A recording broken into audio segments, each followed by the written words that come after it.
How much did Cedric Tillman help himself out at the NFL Combine last weekend, and what was it like playing in Josh Heupel's system the past 2 seasons? We're going to hear from the former Tennessee wide receiver today on Locked On Vols. You are Locked On Vols, your daily podcast on the Tennessee Volunteers. Part of the Locked On Podcast Network, your team every day.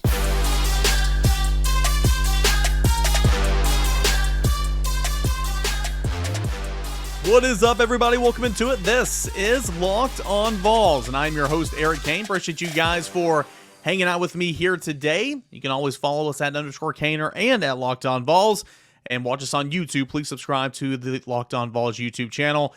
Thanks so much for making Locked On Vols your first listen wherever you find your podcast. It's a part of the Locked On Podcast Network. That is your team every single day. Had a chance to catch up with Cedric Tillman on VolQuest Rocky Top Rewind a couple of nights ago. Going to play my conversation with the former Tennessee wide receiver on what it was like playing for Josh Heupel in this system, his thoughts on Ramel Keaton, Jalin Hyatt, what he thought about his performance at the NFL Combine and moving forward to the Pro Day. That is coming up in the matter of just a minute or two. And then in segment number 2, going to get into a spring preview for the defensive line. We transition from the offensive side of the football over to defense. We'll take a look at that defensive line here on today's show. And then segment number 3, we're going to get into your mailbag questions every single Tuesday right here on Locked On Vols. It is Twitter Tuesday when your voice is heard. Got a couple of questions that I will get into answering. So that is your show right here on a Tuesday, Locked On Vols. Without further ado, let's play that interview I had with Cedric Tillman. This is from the Rocky Top Rewind at VolQuest.com from Sunday night. Kind of how was that experience for you? It was a great experience, being able to be down there. But I think 6 other of my teammates, I think it was 7 of us total. It was a dream come true. We just try to go out there and put on a show, and I think we all did a pretty good job. For you in particular, it was, a little bit of a different process. I know nobody's ever 100%, by the end of football season, but gosh, man, you were never 100% from week 3 on, right? Mm-hmm. Trying to get healthy just to get back out there on the field and help your team, but then trying to get healthy to go out there and perform well for a very important part of your process going to the National Football League. How do you feel right now, and how was that process of getting healthy in preparation for last week? Yeah, well, right now I feel great, feel 100%. And definitely, like you said, after week 3, I think everybody knows I unfortunately had a high ankle sprain that I kind of had dealt with all year, tried my best to come back, fight for my team, try to help my team win. But unfortunately, it wasn't all the way 100%, but just got to be a professional in that aspect. Just got to keep going to rehab, try to keep doing what your team asks for you. When the season was over, came out here in Texas. That's where I've been training. I was just, working hard on rehab so I can be ready for the Combine.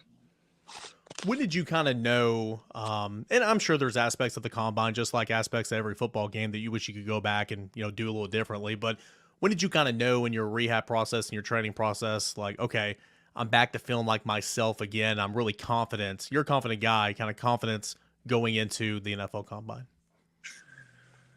That's a great question. I would say probably it was January. Okay. I can't point out a particular day or whatever, but I know it was sometime in January. So just one of those deals where, my ankle was doing good, felt comfortable doing, what I need to do as a receiver. So definitely sometime in January.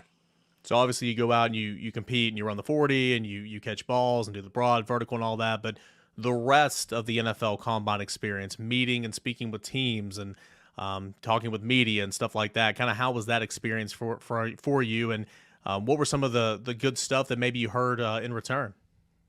Yeah, it was great. I was fortunate to meet with a lot of teams, met some great coaches, great staff members and stuff like that. So it was definitely a busy week, but it was definitely a dream come true. And really just what I'm hearing from NFL teams is, it seems like, a lot of teams are interested in me. I have no idea where I'm going to go. So I guess we'll all find out on draft day. Kind of how exciting is that? I mean, I know it's a dream to play in the NFL, but literally you are going to be selected by one of 32 teams, and you could be, 2.5 hours to our west, or me right now in Nashville, Tennessee, being one of those teams, or you could be all the way out in Seattle. I mean, there's no telling where you could end up. I mean, maybe a little anxious, but also that's just got to be super exciting.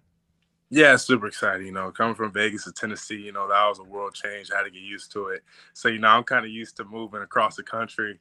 But nevertheless, I'd be lying if I said I wasn't anxious to figure out where I'm going to go. Yeah, no doubt about it. Looking at this past season a little bit, and of course you dealt with some injuries and you battled back. You came back and played, and then maybe there was a setback or something. I know you're a great teammate and you were thrilled with the success that you guys were having overall, but kind of how difficult was it, man, being on the sideline some of those times and just not being able to go and help your team out? It was hard. I've been to Tennessee since 2018, and I'll be honest with you, all I used to hear was when I first got there was when Tennessee's winning. And just to be honest, we weren't winning, and we were having losing seasons. So I never really got the full Knoxville, Tennessee on top experience. And this past year, it was hard because you worked so hard to finally get that.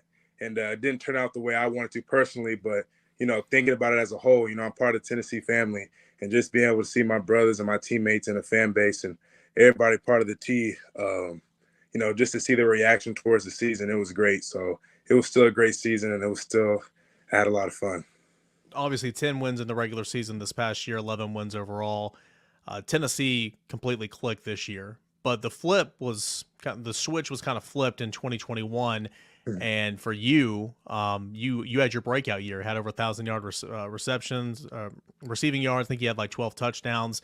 And I know you're a confident guy, and you've always had that confidence in your abilities and everything, but maybe what was different about the 21 season for you that kind of really got you going as the Cedric Tillman we know now today? I tell people, a lot of coaches ask me at the combine, I just think, Coach Heupel just gave me the keys. He just trusted me. He said, hey, we need, we don't, none of us have really solidified ourselves as that go-to receiver. And I know going into 2021, I had a great opportunity to do that. So Coach Heupel and Coach Burns kind of just gave me the keys and kind of helped me with my confidence, and I was able to go out there and perform.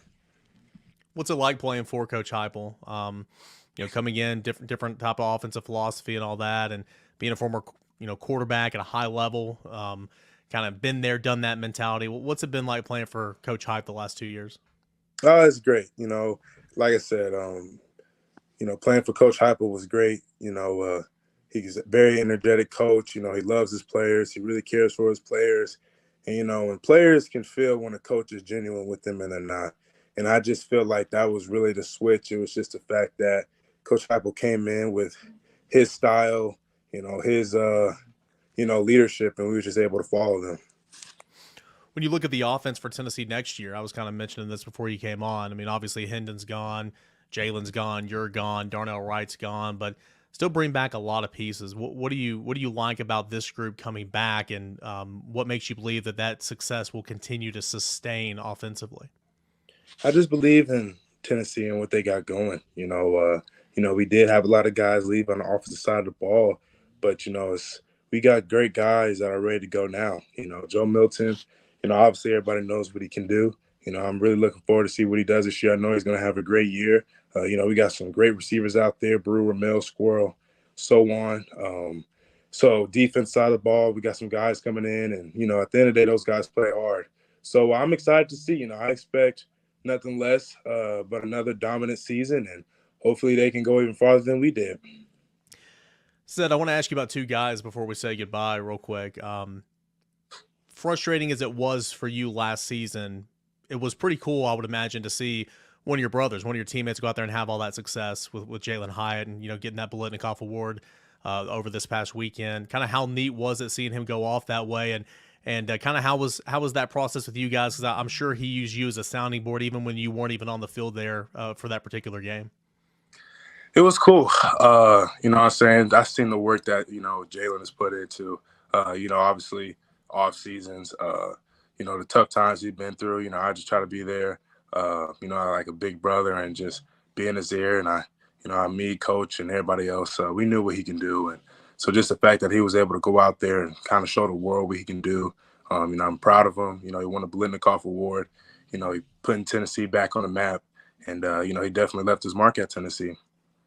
Ramel Keaton stepped up, had some really big catches, really big games, filling in. And he's a guy that as well didn't see an awful lot of him the previous couple seasons. But when the team needed him, he was there, and he was magnificent. Yeah.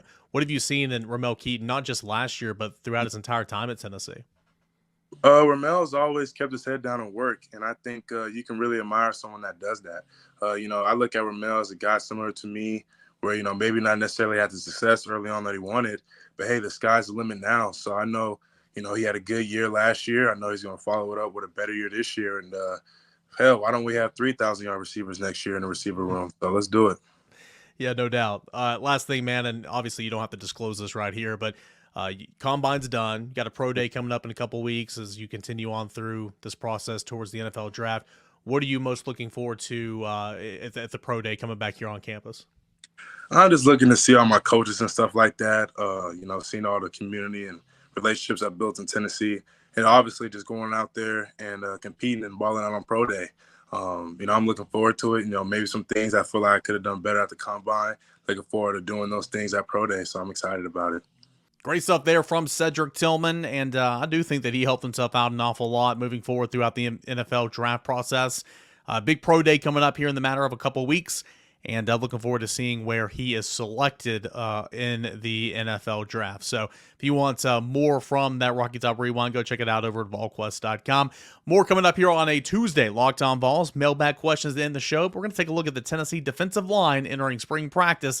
That is coming up next right here on the show. But hey, we're a little over the midway point of the NBA season. Now is the perfect time to download the FanDuel Sportsbook app. It's America's #1 sportsbook because new customers get a no-sweat first bet up to $1,000.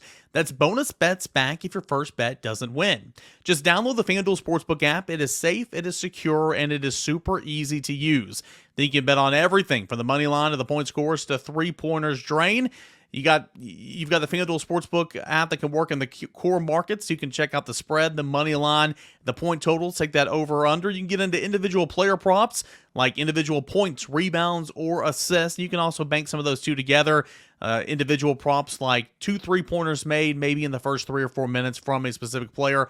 All that and more is over at the FanDuel Sportsbook app. Plus, FanDuel even lets you combine your bets for a chance at a bigger payout with same-game parlay. Don't miss your chance to get your no-sweat first bet up to $1,000 in bonus bets when you go to FanDuel.com/lockedon. That is FanDuel.com/lockedon to learn more. Make every moment more with FanDuel, the official sports betting partner of the NBA. All right, guys, welcome back into your Tuesday edition of Locked On Vols. I'm your host, Eric Cain. Tennessee basketball. It's going to be in action on Thursday nights and looking to take on the 13th seeded Louisiana. It'll be at 9:40 on CBS. You can go ahead and grab your bracket and go listen to the Locked On College Basketball Bracket Breakdown, national analysis, insights from local experts. Locked On College Basketball Bracket Breakdown has everything you need to make the most informed decisions on your bracket. Find the episode on Locked On College Basketball wherever you get your podcasts and on YouTube. Great stuff going on there as the NCAA tournament is beginning. All right, so spring practice. We're talking basketball pretty heavily here, of course, but spring practice does begin next week. We took a look at the offensive side of the football last week and concluded that conversation with the quarterbacks on Monday. Now let's look at the defensive side of the football, and we'll start up front in the trenches with the defensive line. This defensive line's been very productive for Rodney Garner in each of his first 2 seasons on Rocky Top, a part of Josh Heupel's staff. Set a program record for over 100 TFLs. I believe it was 103 tackles for loss in 2021 that season, and got really good against the run in 2022. Tennessee allowed just 113 yards a game on the ground, held opponents to just 3 yards a carry in 2022. Defense held 10 of their 13 opponents to under 150 yards on the ground. Surprisingly, Missouri actually gained the most at 168 yards, and 106 of that coming from the quarterback, Brady Cook, in that big-time win for Tennessee. Bottom line, Tennessee was pretty good against the run, pretty stout, had 94 TFLs in 2022, and it looked pretty good. But where this defense needs to improve in 2023 is it needs to get consistent pressure on the quarterback from its front four. That's something that Tennessee's still not been able to consistently do without bringing pressure from the second layer. The sack numbers did not improve from 2021 to 2022. Really good effort against the run, and maybe some of that had to do with because the secondary was so atrocious and Tennessee was not one of the best against the pass in the conference. But still, really good efforts attacking the front seven and the secondary, plugging those gaps and cutting off those cutback lanes against the run. But Tennessee needs to get better at rushing the passer from its front four. It's just got to. And your best pass rusher in Byron Young had 31 sacks, or Tennessee has recorded 31 sacks in 2021, and now you're saying goodbye, or in 2022, excuse me. Now you're saying goodbye to your best pass rusher in Byron Young, who led the way with 7. Tennessee's front has had 23 sacks and 6 PBUs in 2020. Let's see here. 23 sacks was in 2022. 31 sacks was in 2021. So it went down by 7. And Byron Young led the way with 7 total. So you're losing your best pass rusher there, okay? A guy that can get after the quarterback. What Tennessee has done very well each of the past 2 cycles, though, is added pass rushers, right? This past cycle in particular, Caleb Herring, Shandavion Bradley. Caleb Herring is here for spring semester, already put on 20-plus pounds. Looking forward to seeing what he can do this spring semester in terms of getting after the quarterback. Of course, his brother is inside linebacker Elijah Herring. Shandavion Bradley will get here over the summer. Looking forward to seeing the gains that he can make in the weight room. Super athletic, really good basketball player, but 2 guys that were highly thought of in terms of getting after the quarterback off the edge in this class of 2023. And we already know. We've already seen 2 of those guys from the 2022 cycle, and Joshua Josephs, who played a big role, and James Pierce, who came in and saw some action in mop-up duty, but from all accounts, all chatter from campus is he's having a really good winter workout season, and I'll be excited to see what James Pierce can do in the spring semester as well. But Tennessee has got to get better at rushing the passer consistently with just its front four. So I mentioned the Leo-type players, right? The Leo-type players from the last 2 cycles. Who are they going to join overall? Of course, Tennessee's bringing back its best interior defensive lineman, and that is Amari Thomas, coming back for a senior season, 6'4", 320 pounds, continues to get better and better each and every year. Tyler Barron is coming back. I think he'll be limited in spring, but a guy that's been productive in short spurts throughout his career, but in terms of just consistent overall player, much like of what you want in Amari Thomas, you haven't seen that from Tyler Barron, but he's obviously got the biggest upside probably of anybody on the roster, right? So Tyler Barron's going to be back in this group. Interior defensive lineman Bryson Eason, 6'3", 300 pounds, is going to be back. Another Leo and Roman Harrison is coming back for a super senior year, 6'2", 245. I mentioned Joshua Josephs. I mentioned James Pierce. What about another freshman that saw some significant playing time last season in Tyree West, a guy on the interior that can really get after the quarterback, 6'3", 295 pounds, using that Rabbits package that you put a couple of Leos out there on the field and you try to get after the passer. Deshaun Terry's coming back, a big presence inside, 6'4", 321 pounds. Dominic Bailey saw a little action of that 5 technique a season ago. He's back. Amari McNeil is back, who saw a little bit of action late in the season last year. Elijah Simmons is still on the roster, and it's almost like he's an afterthought right now, right? He had such high praise coming in. You thought that he was going to turn into something because he's super athletic and he carries his weight really well, but still the weight is just too much at 340 pounds. But Elijah Simmons is coming back, and maybe it'll finally click now in what will be, I believe, his 5th year as a redshirt senior. Jason Jenkins was a true freshman last year that redshirted, didn't see an awful lot of action. He will be back in spring. Karak Garland's a guy, another 5th-year guy, redshirt senior that's seen plenty of action on the defensive line, but really saw his snap count decrease significantly last year, if you're going to be completely honest. Started the first couple of games, wasn't playing a whole lot of snaps, and then almost kind of found himself out of the rotation by season's end. And then some of these freshmen that are coming in that I'm super, super pumped to see what they look like this spring, starting with the 5-star defensive lineman Davin Hobb, 6'3", 270 pounds. I think he's going to be a little bit limited this spring with some offseason surgery, but I think he's going to be a guy that's going to see a role at some point in the defensive line in 2023. Mentioned Caleb Herring at Leo. Tyree Weathersby, much like Nathan Laycock, I think was one of the best evaluations for the class of 2023 at 6'4", 255 pounds. Really excited to see his athleticism, see him put on some good weight now in a college strength and conditioning program. Nathan Robinson as well, an in-state guy, 6'5", 270 pounds. Ronnie Gardner loved him. Played linebacker in high school and is bulked up and now weighing over 270 pounds. he is going to be a project, but I think he'll turn out to be a good interior defensive lineman when it's all said and done. And then you're adding a guy that's got P5 experience, plenty of it, and Omar Norman Lott from the transfer portal, a senior, 6'3", 295 pounds, that really connected with Rodney Gardner in a big way. Each of the past 2 off seasons, when he entered the transfer portal, ended up staying at Arizona State University last offseason, then ultimately came to Tennessee this offseason via the transfer portal. So you've got names. You bring back an awful lot of guys. Your biggest loss is Byron Young, of course, but there's not a whole lot of guys that you lose from that group that was pretty stout in 2022. But again, you've got to get more consistent in rushing the quarterback with only 4. It's all tied in, guys. Whenever you have to bring somebody from the second or third layer, that means you're going to have to go to some type of man coverage, cover 0 or cover 1. That puts slower defensive backs in a bind that's not very good at playing man coverage. You're able to rush 4 consistently with the front, then you're able to play more zone in the back end and have a guy running over free. So that's kind of the thought process in that. The defensive line, it's been one of the more productive units for Josh Heupel throughout his 2 seasons on Rocky Top. It's no surprise that it's Rodney Gardner that's calling all the shots, and they just keep getting better and better and better. We'll see if Tennessee can be still as good and stout against the run in 2023. But again, as I continue to say, the challenge this spring, fall camp, and in 2023 is to be more consistent rushing with the front 4 from your defensive line.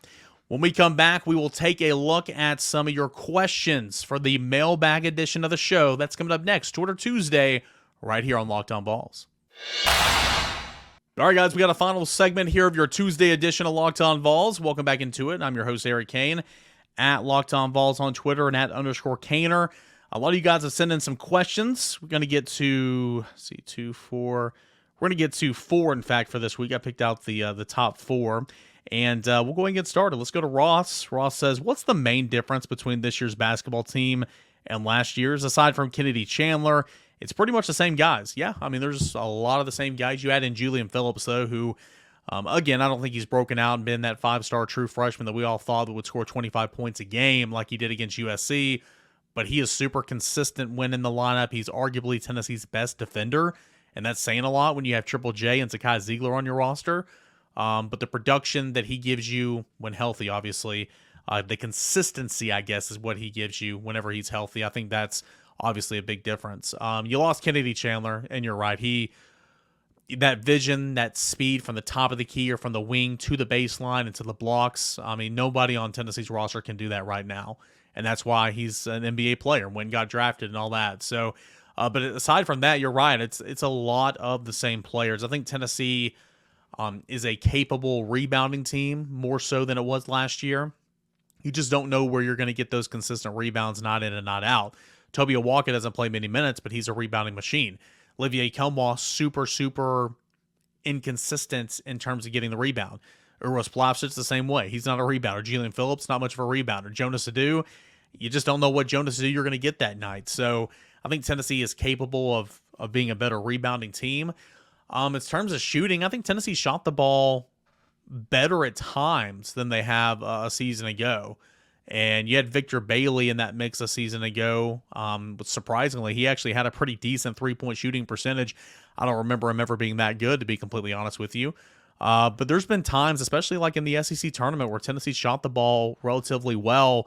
It's just that defense, the nation's #1 defense without Zakai Ziegler having perimeter defense out there because of his injury, that kind of gave some games away. So not a whole lot of difference. Julian Phillips would obviously be the biggest one. And then, of course, Josiah Jordan-James' injury for pretty much the entire season in and out of that lineup. I think that those two things might be the biggest difference here.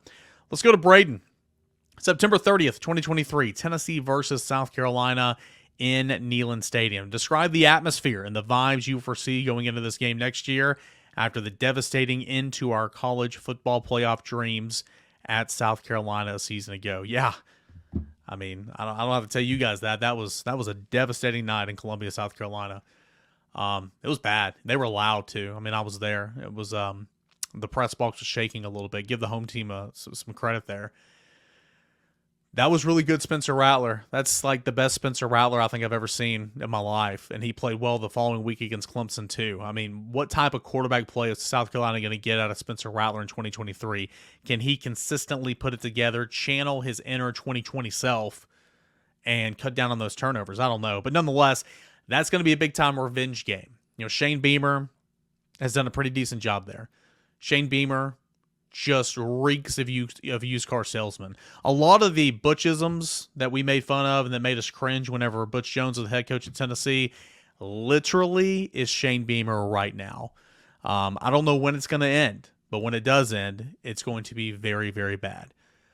Pretty much calling your own press conference to call out the media who wrote negative things to say about your offensive coordinator hire. Instead of being the grown-up in the room, instead of being a mature head coach of a Power 5 football program, in the Southeastern Conference where you should be used to media scrutiny, you call a press conference where you read out headlines from various media members after you make a bad offensive coordinator hire. You made that hire. All you have to say is, I made my hire. That's my hire. That's my guy. We're going to move on. I mean, goodness. I mean, there's the way he answers questions in press conferences, the way he gets emotional and gets his feelings hurt. I mean, Shane Beamer is very much of a cringe, if we're gonna say it politely, right?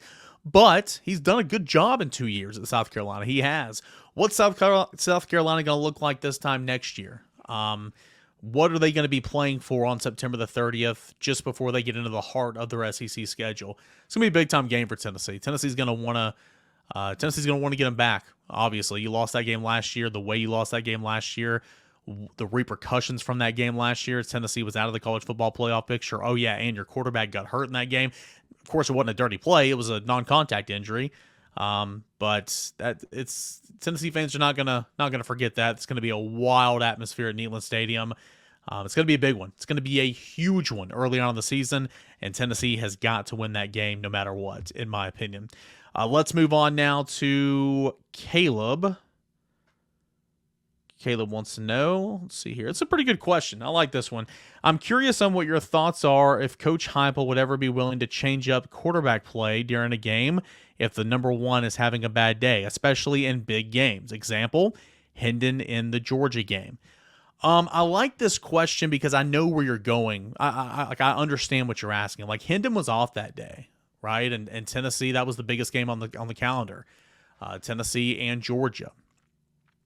But there's a reason Hendon never got replaced in that game, and there's a reason why I don't think Josh Heupel would ever replace a QB1, especially to the magnitude of Hendon Hooker in a game like that in the third quarter or whatever, just because look at what all Hendon Hooker has done before that. Look at the plays that Hendon Hooker has thrown and accomplished before that. There's a reason Tennessee was on that stage in that ball game on that day, and that's because, in large part, to Hendon Hooker. So no matter if he's off or whoever, say Joe Milton is off or whatever the case may be, or name your quarterback is off maybe that day, if they're playing at the level that Hendon Hooker was in that specific game, no chance are you going to make a change, because again, it only takes one drive, one play, one throw to kind of get your mojo back and get ready to roll, and then maybe making a comeback bid and start, trying to win that football game. So Josh Heupel's never done that so far that he's been here at Tennessee. He's never really had a reason to. Maybe you can look at this Georgia game that you're talking about right now, but that obviously didn't happen. I didn't think it ever would happen. But outside of that, I don't quite see that happening. Now, could a quarterback change occur if the quarterback is struggling over the course of a game by game by game, week by week by week? Absolutely. Again, he hasn't done that yet, hadn't need to, but I definitely see that happening. Say Joe's a starter and Joe's been playing poorly for 2 or 3 weeks, and you're going into the second half of a key SEC game against, I don't know, not South Carolina, it's too early, but maybe Alabama, maybe somebody else, Missouri, maybe somebody else on that schedule, and you want to go with Nico in the second half. I could see that if the opportunity kind of presented itself. But like using a guy like Hendon Hooker, who was a Heisman finalist at that point in time, like he was just never going to be replaced. But good question. I do see what you're saying. And last but not least, I brought this up on the VolQuest podcast as well. It's a really good question. And this is from the General's Quarters over at VolQuest.com. This is from Zusify. Zusify, I don't know if you listen to Locked On Vols. If you do, shout out. But you had a really good question. Pick one former UT Hoops player to insert into a lineup for this tournament run. Who you got? Well, that's a really good question.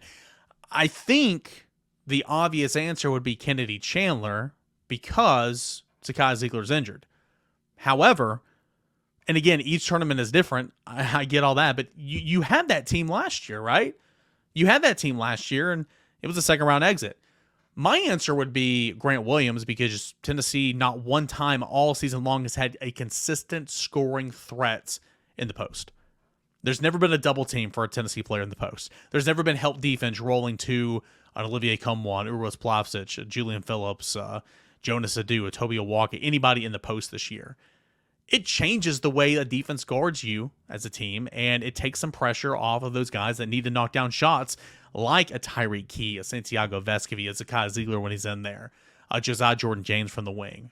So my answer would be Grant Williams without a shadow of a doubt, but I do understand if your answer would be Kennedy Chandler because, hey, NBA player, point guard, position of need. I get all that. But my answer would be Grant Williams. All right, good stuff there. That's going to do it here for this edition of Locked On Vols, Mailbag Edition, every single Tuesday at Locked On Vols, @_Cainer. Just send me in those questions, and we'll do our best to get those answered. We'll come back tomorrow on the show, do a little Locked On crossover edition, and preview Tennessee and Louisiana in the round of 64. 9:40. Keep your coffee on, right? 9:40. Staying up late on a Thursday night, Tennessee, the 4th seed against Louisiana, the 13th seed.